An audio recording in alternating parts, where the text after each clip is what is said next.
राम राम के हीरे मोती मैं बिखराऊं गले गले, ले लो रे कोई राम का प्याला, मैं तो फेरूं गले गले। राम सीताराम सीताराम राम राम, राम सीताराम सीताराम राम राम। यूजीसी नेट की ये टॉपिक मैं तो दे दूं गले गले, ले लो मेरे प्यारे भाई बहनों तुम बन जाओ टॉपर यही। जय सीताराम, राधे राधे। कैसे हैं आप सब? उम्मीद करते हैं कि बहुत अच्छे होंगे और सीताराम की कृपा हो आप सब पर। और इस साल के आप लोग ही topper topper topper JRF topper student के टॉप 5 स्टूडेंट में आपका पहले नंबर पर नाम हो। तो आज का जो हमारा नया टॉपिक है वो ये है धारा 80। देखो, धाराएं तो बहुत सारी बनाई गई, कुछ अच्छी बनाई गई, कुछ बुरी बनाई गई, लेकिन ये थोड़ी अच्छी धारा है क्योंकि ये छूट दे रहा है। और वैसे भी हम सबको छूट और डिस्काउंट मिल जाए तो वाह, फिर तो कोई बात ही नहीं है। डिस्काउंट के चलते तो ऐसी बहुत सारी चीज़ें हैं जो free free free free free कह के एक्स्ट्रा पैसे ले लेती हैं। खैर छोड़ो, वो हम बाद में बात करेंगे, लेकिन है टॉपिक मेरा वही। टीडीएस के बारे में आप लोगों ने सुना होगा, और अगर नहीं सुना है तो हमें आप कमेंट करके पूछिएगा। वैसे कॉमर्स के हैं तो टीडीएस ये कॉमन है, क्योंकि कॉमर्स वालों के लिए पैसा पैसा पैसा, लाभ पैसा पैसा, लाभ लाभ, व्यापार सिर्फ प्रॉफिट प्रॉफिट प्रॉफिट ही होता है। तो उसमें डिस्काउंट तो थोड़ा बहुत रहता ही है। तो इसलिए धारा 80 के तहत भारत सरकार बहुत होशियार है और उसने धारा 80 बनाई और उस पर टीडीएस को ऐड किया। और उसने सोचा कि धारा 80 के अंतर्गत ऐसे बहुत सारे संस्थाओं को जोड़ दिया जाए और जिन्हें हर क्षेत्र पर थोड़ा थोड़ा थोड़ा थोड़ा करके उन्हें डिस्काउंट दिया जाए। तो उसने धारा 80 को उठा लिया। अब जब उसने धारा 80 को उठाया तो सोचा कि कई सारे क्षेत्र हैं, जैसे ये शिक्षा हो गई, चिकित्सालय हो गया, अनुसंधान क्षेत्र हो गए, कृषि हो गए, ऐसे बहुत सारे क्षेत्र हैं जहाँ पर थोड़ा थोड़ा डिस्काउंट देना बहुत ज़रूरी है भारत सरकार की तरफ से। तो उन्होंने धारा 80 तो उठा लिया, पर नंबर रखना भी बहुत ज़रूरी था ना, तो इसलिए उन्होंने पहला जो नंबर रखा वो है धारा 80D। अब डी को आप का भी कर सकता है, वो खा भी कर सकता है, गा भी कर सकता है। ये हिंदी में डालेगा 80 का खा गा गा, ऐसा भी डाल देगा कि 80DCAD, ऐसा कुछ भी डाल सकता है। ऐसा भी कर सकता है कि 80 4 5 6 7 8, कुछ भी कर सकता है। तो फिलहाल इसमें आपको ऐसे नहीं आएगा, या तो हिंदी में आएगा या तो इंग्लिश में आएगा। नंबर में नहीं आएगा तो परेशान होने की ज़रूरत ज़्यादा नहीं है। आप सिर्फ इतना याद करिए कि धारा 80D और एक और चीज़ मैं आपको बता दूँ, आप लोग ऐसे बिल्कुल मत पढ़िए जैसे आपको पढ़ना आता है, ऐसे पढ़िए जैसे आपको पढ़ना ही नहीं आता है, क्योंकि कंपटीशन हाई लेवल का है। क्लास कंपटीशन नहीं है जहां आपको बुक रिवीजन कराया जा रहा है और आपको ज़ोर ज़ोर से एकदम फुल स्पीड पे पढ़ना है ना, कुछ माइंड में फिट करना है, तो इसलिए आराम से पढ़ना है। तो हम शुरू करते हैं। धारा 80D एक चीज़ क्या, वो ये कि चिकित्सा बीमा प्रीमियम के संबंध में कटौती। मैंने कहा ना कि जब धारा 80 की बात आई तो उन्होंने सोचा कि कुछ डिस्काउंट, कुछ छूट देने चाहिए। तो सोचा कि चलो पहले स्टार्ट करते हैं चिकित्सा के क्षेत्र से। तो उन्होंने 80D बना दिया और चिकित्सा हॉस्पिटल ये सब तो कॉमन है। इसमें जो इंश्योरेंस से रिलेटेड होते हैं ऐसे बहुत सारी चिकित्साएं, जैसे कि आप अभी हाल में उठा सकते हो कि जैसे कि वो, अरे कोई भी बीमारी हो सकती है ना।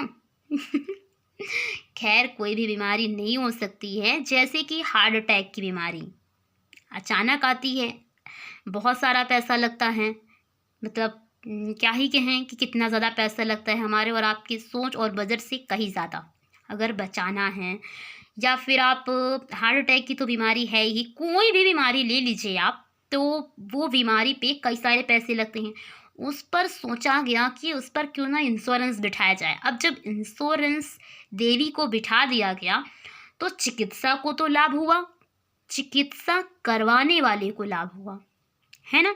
तो ऐसे ही छूट थोड़ी सी प्रदान की गई इंश्योरेंस के माध्यम से चिकित्सा के क्षेत्र में।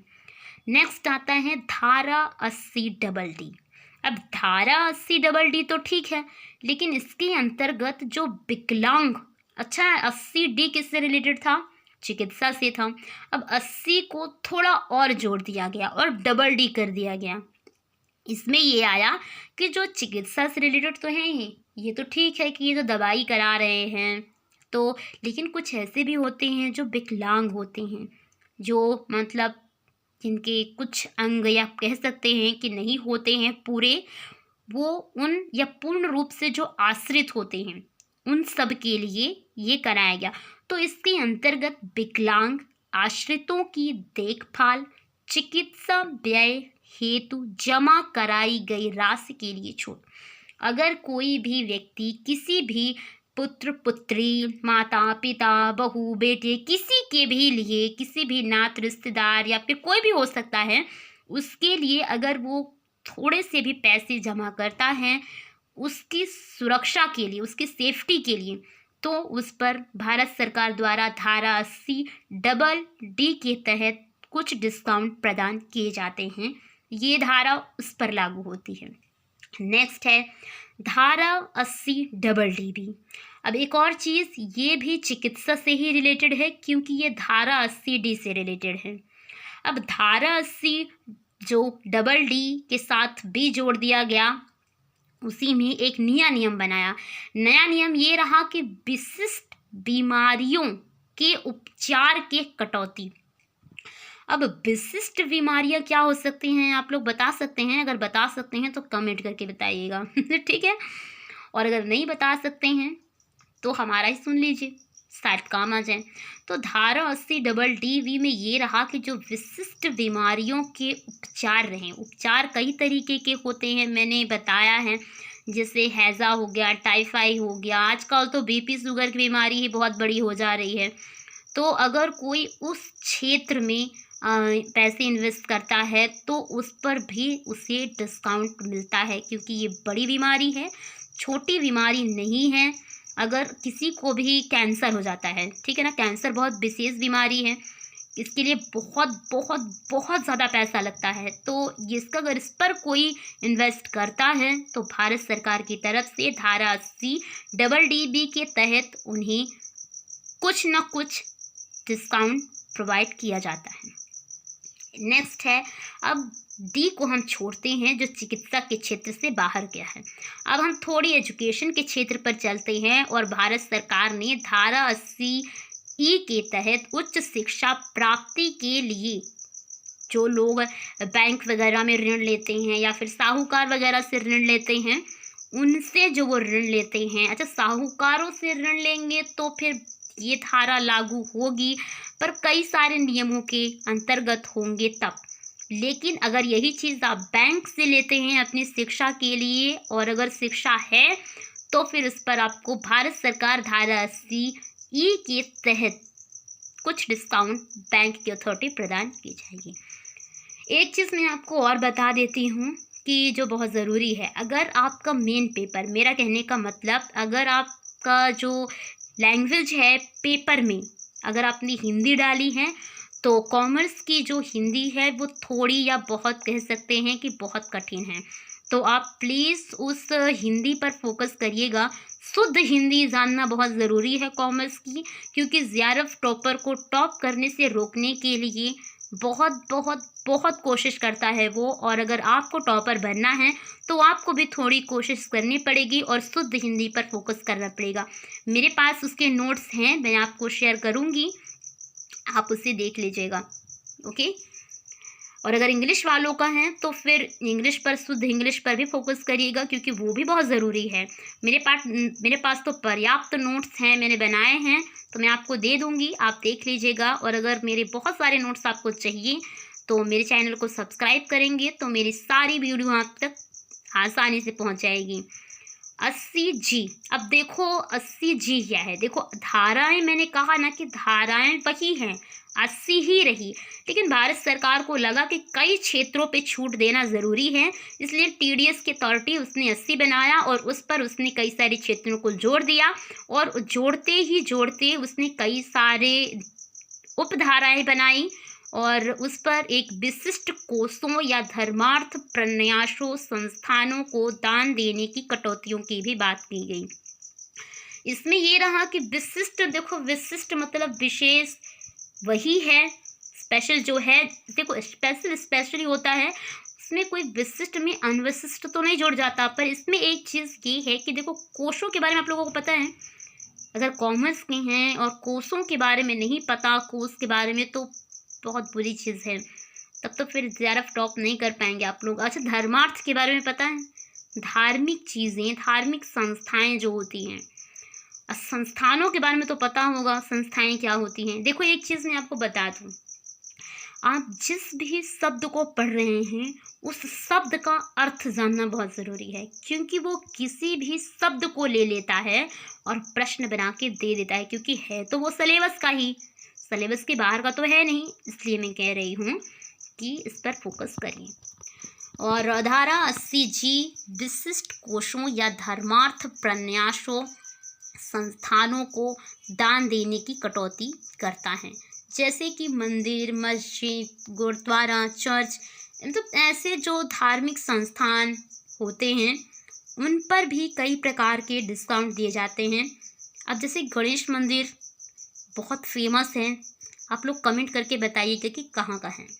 अब जैसे कि जगन्नाथपुरी है ना, वो भी कितना फेमस है। मतलब ऐसी बहुत सारी भारत में मंदिरें हैं जो बहुत फेमस हैं, और उनसे संबंधित कई सारे धार्मिक संस्थाएं भी चल रहे हैं। तो मैं उन संस्थाओं, और ये सब विशेष हैं, है ना, तो इसीलिए उनको भी भारत सरकार द्वारा धारा 80G के तहत कुछ TDS प्रदान किए गए हैं। नेक्स्ट है, अब वो तो है ही, पर उनके संबंध में कुछ किराए भी होते हैं जो उन्हें देना पड़ता है। तो धारा 80G, एक चीज़ मैं आपको और बता देती हूँ कि वो ऐसे क्वेश्चंस पूछेगा जैसे धारा 80G में क्या आता है, तो आपको बताना पड़ेगा कि किराए के भुगतान के संबंध में कटौती को रखा गया है। ऐसे भी पूछ लेगा कि किराए के भुगतान के संबंध में कटौतियों को किस धारा के अंतर्गत रखा गया है। धारा 80G, धारा 80G, धारा 80AG, ऐसे पूछ लेगा तो आपको बताना पड़ेगा कि जो सही उत्तर है वो है धारा 80G।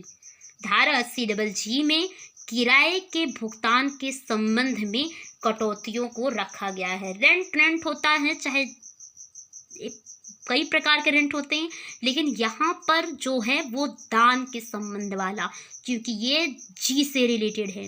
ओके,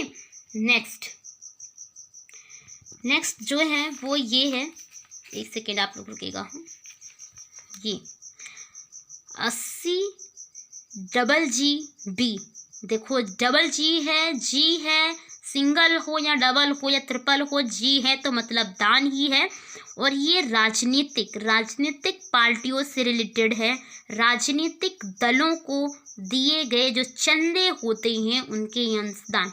देखो चंदे होते हैं, चाहे जिस भी क्षेत्र पे दिए जाएं, दान होता है चाहे जिस भी क्षेत्र में दो।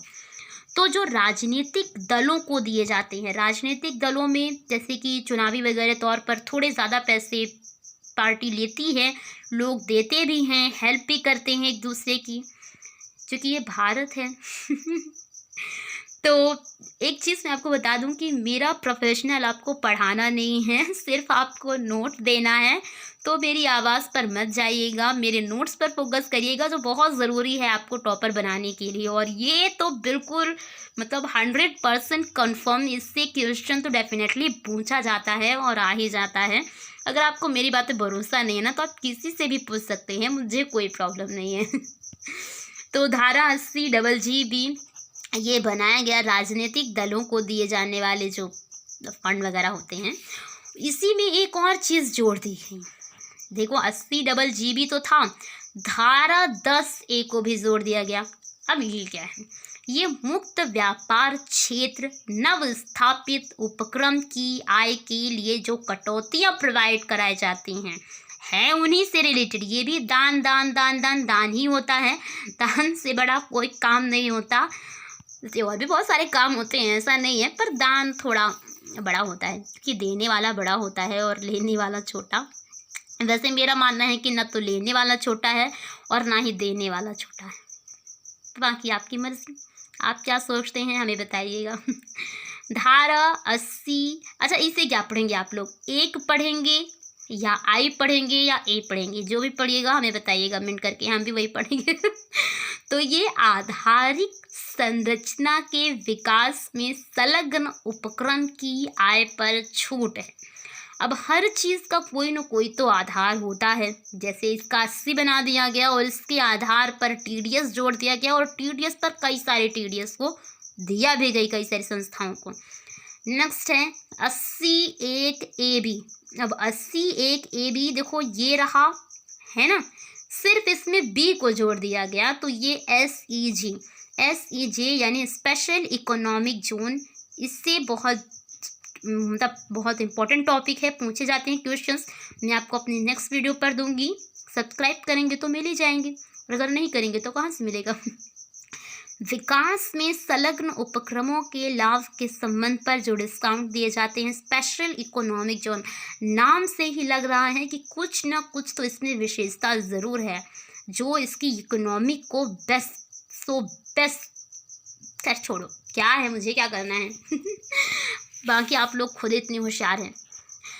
नेक्स्ट है 80(i)(b।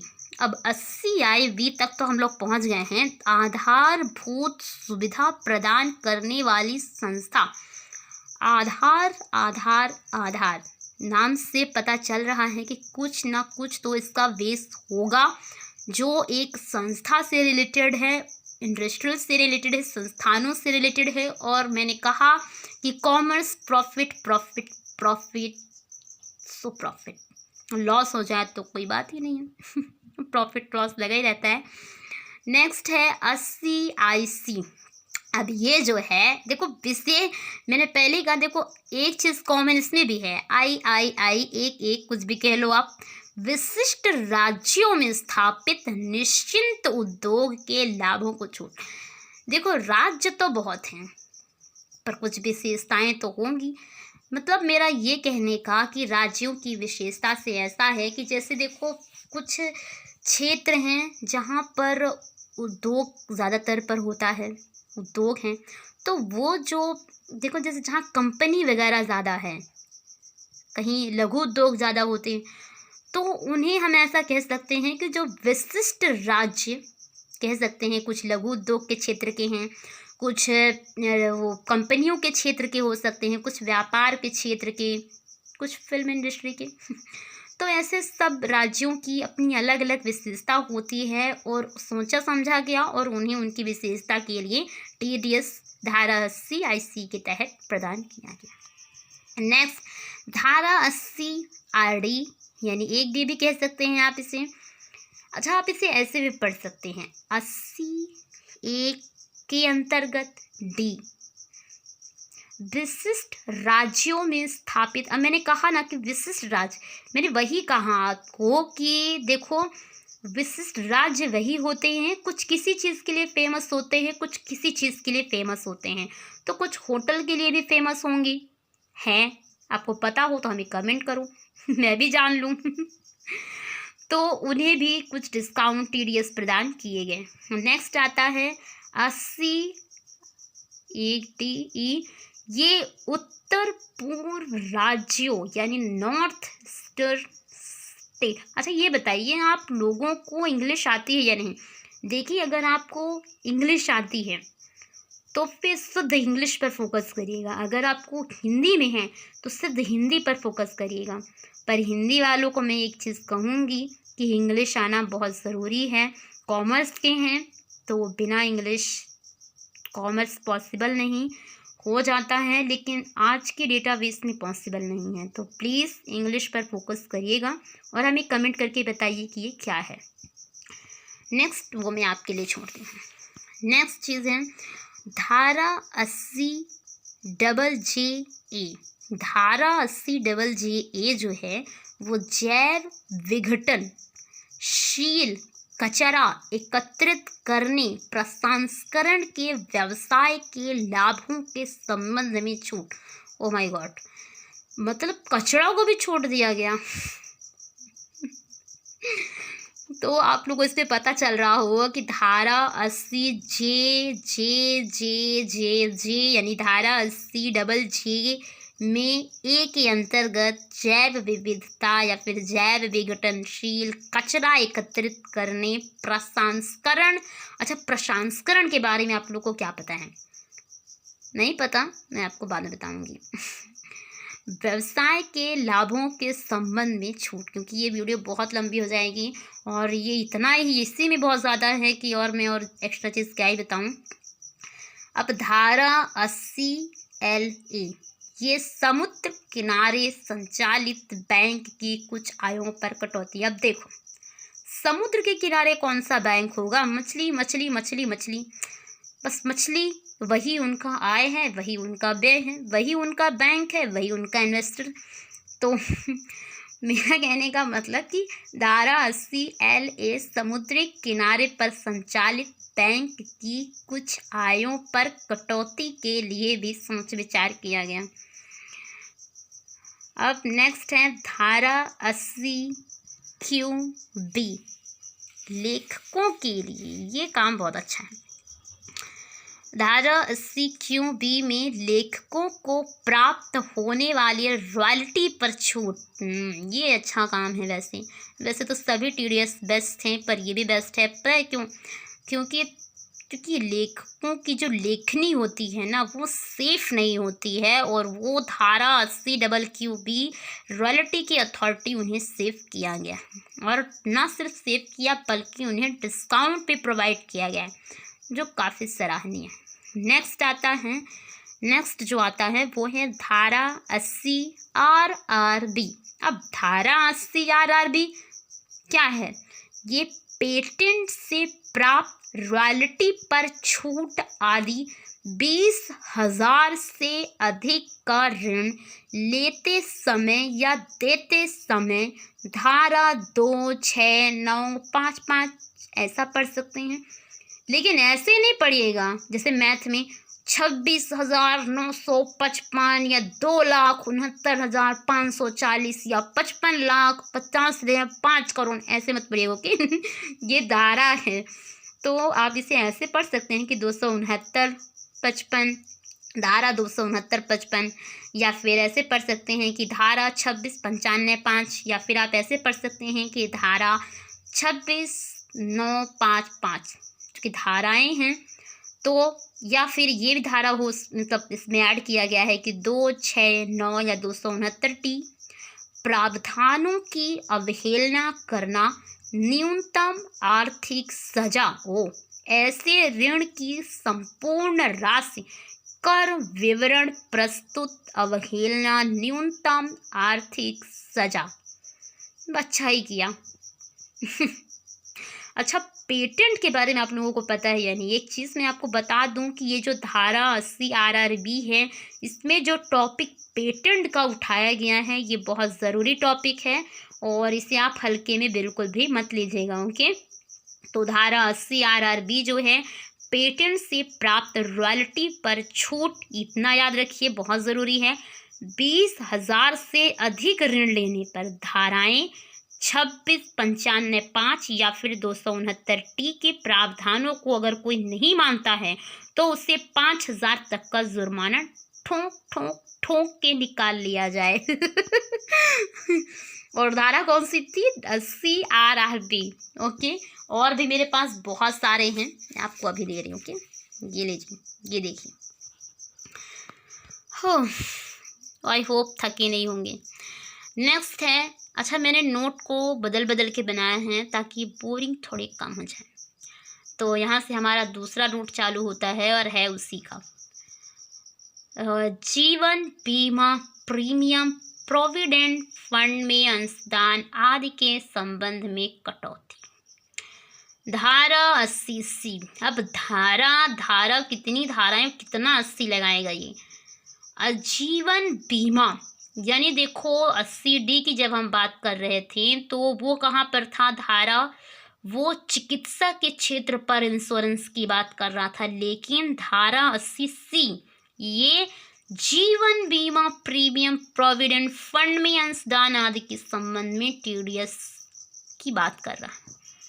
नेक्स्ट, थोड़ा और नीचे थोड़ा और ऊपर, अब आते हैं कि धारा 80 ट्रिपल सेवा, यानी कि धारा 80 के अंतर्गत ट्रिपल C, जिसके अंतर्गत बताया गया है कि पेंशन निधि में अंशदान के संबंध में कटौती।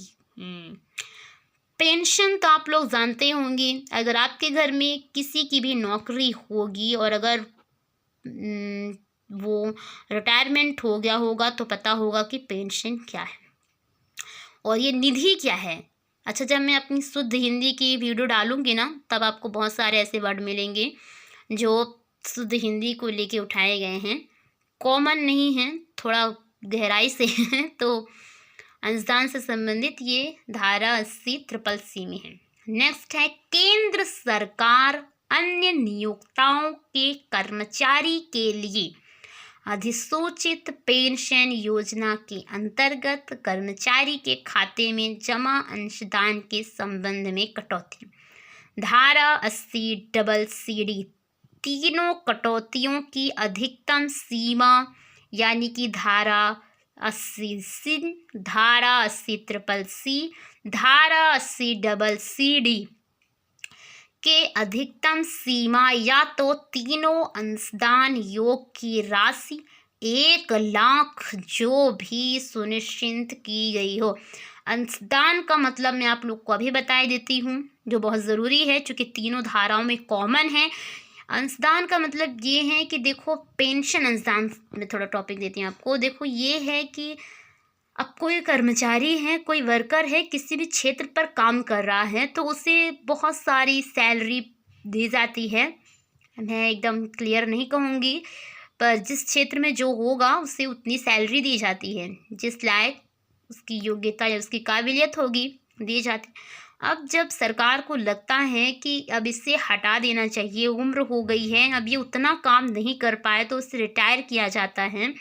तो जब उसे रिटायरमेंट दिया जाता है तो एक चीज़ ये होती है कि अब ये कहीं और जॉब तो नहीं कर सकता या फिर कहीं जाके काम नहीं कर सकता जिससे अपने आगे का जीवन यापन कर सके तो वो क्या करता है कि उसकी सैलरी में से कुछ हिस्सा जैसे 50,000 फॉर एग्जांपल 50,000 उसकी सैलरी हुई तो उसे 50,000 नहीं 15 से 20,000 रुपये, चूँकि वो काम तो ले नहीं रहा है ना, सिर्फ आपकी सुविधा और आपके जीवन यापन के लिए वो क्या कर रहा है कि कुछ फंड या फिर कुछ अंश आपकी वेतन का आपको दे रहा है दान के रूप में, क्योंकि वो आपसे कुछ ले नहीं रहा है, क्या आपकी सेवाएं।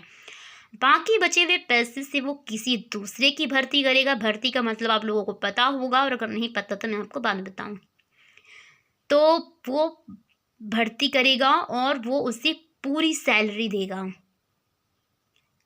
एक्स्ट्रा वो आपको इसलिए दे रहा है क्योंकि आपने इतने सालों तक मेहनत और लगन और साहस के साथ उसको अपनी पूरा 100% दिया है, और वो आपको 100% उसने भी आपको सैलरी दी है, लेकिन अब आप कुछ नहीं कर सकते।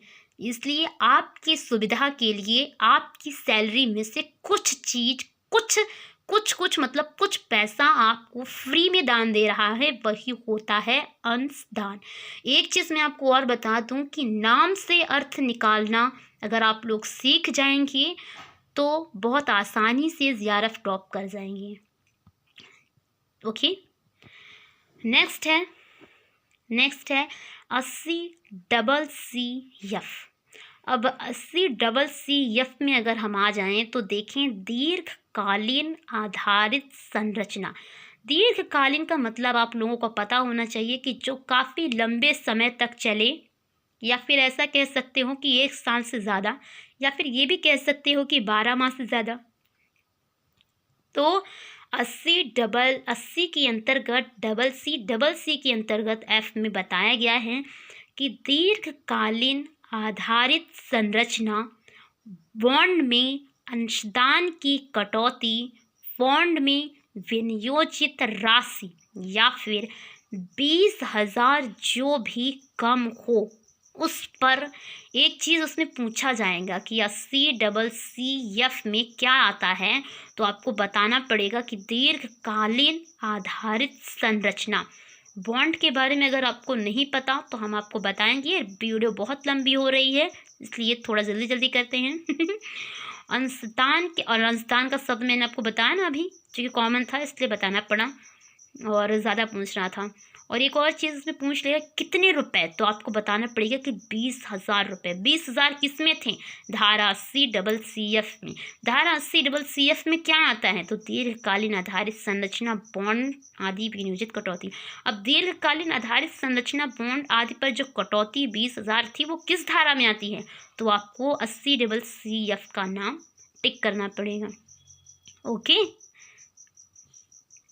नेक्स्ट है धारा 80D चिकित्सा बीमा प्रीमियम के संबंध में मैंने पैसे नहीं बताए थे, इस बार मैं दे रही हूँ कि पैसा है 1500 जो भी कम हो। एक सीमा तो बनाई गई है, ऐसा नहीं है कि आप 5 करोड़ ले लो या 5 करोड़ का छूट, मतलब एक सीमा होती है छूट की। तो चिकित्सा बीमा प्रीमियम के संबंध में कटौती 1500 रुपया जो भी कम हो। वरिष्ठ नागरिक पर व्यय की दशाओं पर 5,000 तक की अतिरिक्त कटौती है, मतलब